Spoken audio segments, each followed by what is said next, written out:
এজন্য বিশ্বনবী সাল্লাল্লাহু আলাইহি ওয়াসাল্লাম বদরের প্রান্তরে তলোয়ার নাই, ঘোড়া নাই, ওট নাই, সৈন্য সামন্ত নাই, না খেয়ে হাড্ডি সারা 313 জন মুসলমানকে নিয়ে আল্লাহর উপর ভরসা করে বদরের প্রান্তরে দাঁড়ালেন।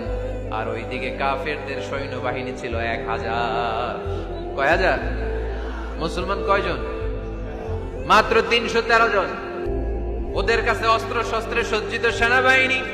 বিশ্বনবীর 313 জনের কাছে তলোয়ার নাই, ঘোড়া নাই, কিচ্ছু নাই।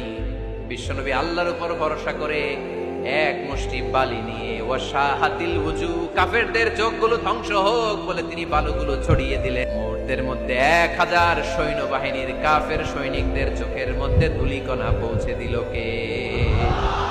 আল্লাহর হাবিব সাল্লাল্লাহু আলাইহি ওয়াসাল্লাম বদরের প্রান্তর থেকে এক মুষ্টি বালু নিয়ে বললেন শাহাতিল ওযু বলে তিনি বালু ছুড়ে মারলেন। 1000 সৈন্যবাহিনীর চোখের মধ্যে বালু ছড়াই দিছে কে? বুঝে শুনে উত্তর দিয়েন। এখানে 1000 লোক দাঁড়ানো, আমি বালু নিলাম, গায়ের যত জোর আছে সবার চোখের দিকে মারলাম। 1000 জনের চোখের ভিতরে ঢুকবে? সর্বোচ্চ 5 জন, বেশি হইলে 10 জন, তার চেয়ে বেশি হইলে 20 জন, বেশি হইলে 50 জন। বুঝে শুনে উত্তর দিয়েন।